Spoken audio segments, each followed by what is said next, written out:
Secret found inside hair after girl refuses to brush it.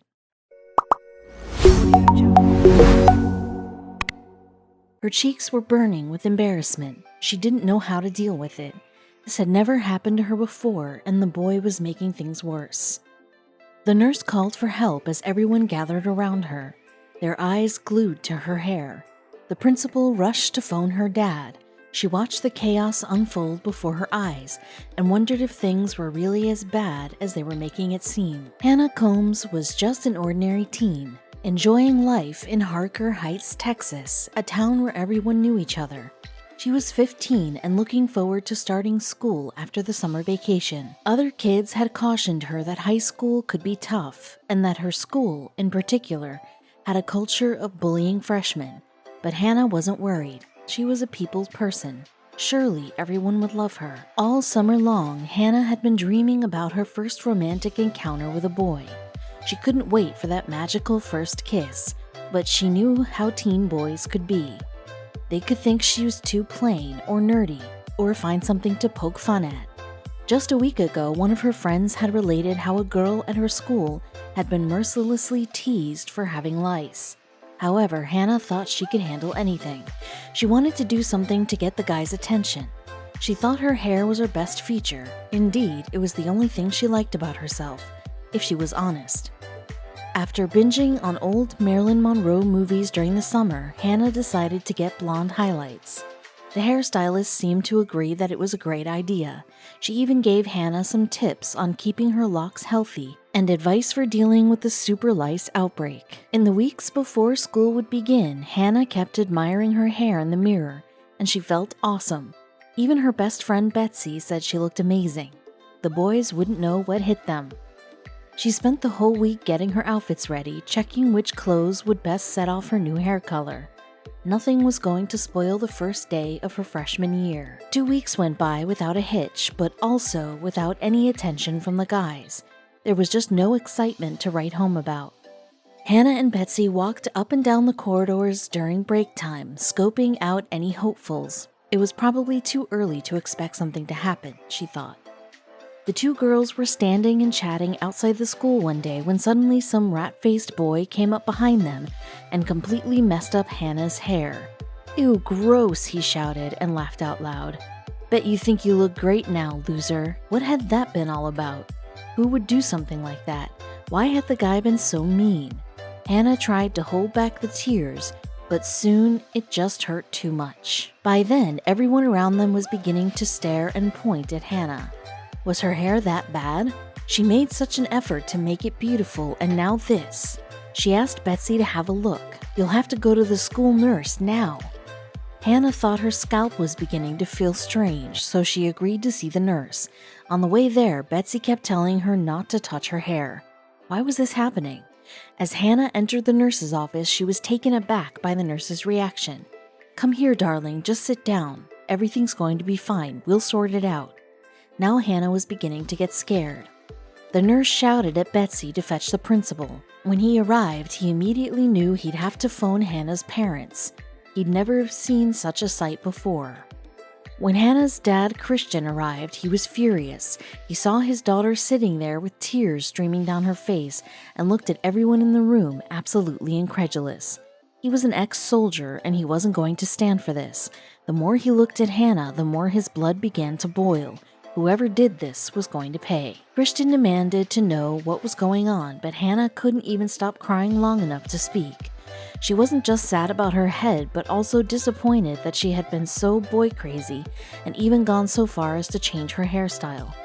She should have known how immature and mean the boys her age were. She was mortified. Christian, who was becoming angrier by the minute, began to yell. Who was responsible for this? And why hadn't they taken his daughter to the hospital yet? "I'm calling 911, Christian threatened. But he was met with a terse "take that attitude elsewhere" from the principal's assistant. He glared back at her in disbelief. Now it was war. After her dad had taken Hannah to the emergency ward, he called the media. It was unbelievable to him that the school refused to reprimand the bully. He demanded that the Killeen Independent School District Police file assault charges. But that was just the beginning. Soon, word had spread and concerned parents and neighbors demanded the school take the matter further, and after that, the boy was conspicuously absent from school. But what about Hannah? What would become of her, and how bad was her injury? In urgent care at the hospital, the doctor examined Hannah's head and discovered she had first-degree chemical burns to her scalp from the high-strength superglue the boy had poured onto her hair. But that wasn't all that would be found on Hannah's scalp. Poor Hannah was in such pain, her new hairdo was ruined, and she had saved up for so long for it. Now she probably had to cut it all off. And it was all thanks to a mean teenage boy who thought bullying was funny. And that wasn't all he did, as Hannah would find out later. Hannah had a portion of her head shaved. She couldn't believe she had to lose one of the most favorite parts of herself, her gorgeous hair. But she resolved to make the best of the situation. It was a mindset she'd need to maintain to deal with what was waiting for her just around the corner. Weeks later, even though the burns had mostly healed, sometimes it still felt like her head was crawling with millions of little creatures. Assuming the sensation was just her skin healing, she booked an appointment with her hairdresser to see if there was any way to salvage her once beautiful locks. The hairdresser began combing Hannah's hair, as Hannah hadn't been able to do it herself for weeks. But when the hairdresser began to pull, there was that strange crawling sensation again. Hannah yelled for her to stop. The hairdresser froze, wondering what on earth had gotten into her.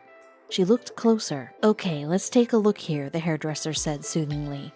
She knew about Hannah's story and wanted to make sure that she wasn't hurting her. She patted her gently on the shoulder before pulling her fingers delicately through her hair, parting them.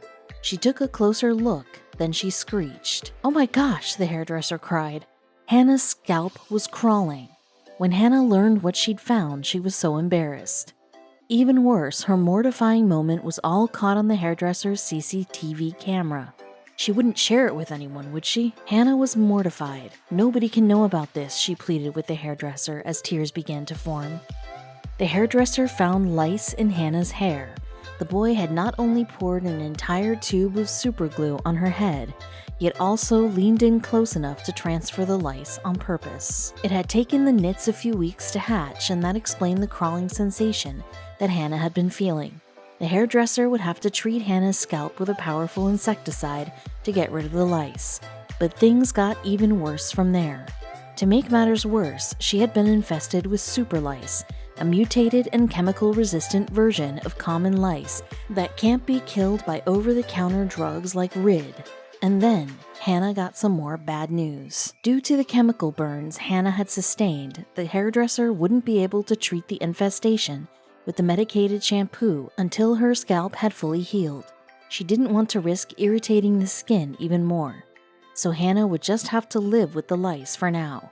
Naturally, Hannah was revolted and mortified, but mostly she wanted revenge. When her scalp had healed enough and she could finally treat the lice, she made her appointment with her hairdresser. She decided to dye her hair red. Not only did she love the color, but she also wanted it to represent the deep anger she felt. She was still planning to make that bully pay. Hannah wasn't going to do it for herself. She wanted to take a stand for every kid out there who had experienced bullying. Bullies shouldn't be getting away with their actions. Her mother and father supported her all the way. They started a Facebook community called Justice for Hannah to draw attention to the scourge of bullying. For too long, it had been a problem at schools, and they were going to do something about it. Hannah began sharing pictures and details of her ordeal. She also revealed that nothing had been done by the school to hold the bully accountable. Over the coming days and weeks, support poured in. Through the Facebook page, she was also able to get enough followers to sign a petition to get the school authorities to make the bully apologize publicly for what he had done.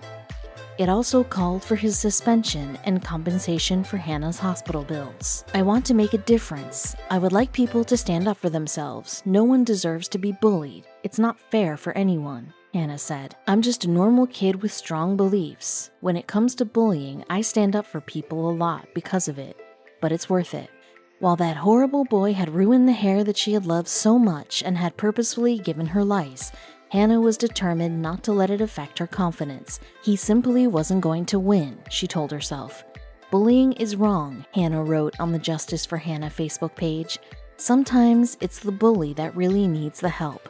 Maybe this has made him see that he has been doing things the wrong way. Although some suggested Hannah's parents pull her out of school, her father believed the bully should have to transfer.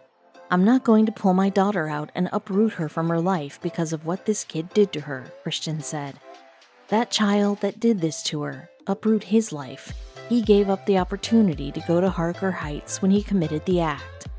Then the school began to take the backlash seriously. In front of the entire school and parent body, the boy was made to apologize to Hannah. He added that he really liked her and only did what he did because he hadn't known how to express his feelings for her. "Well, if that's how you express your feelings, then I think you have some serious growing up to do," was Hannah's reply, and walked off the stage to loud applause.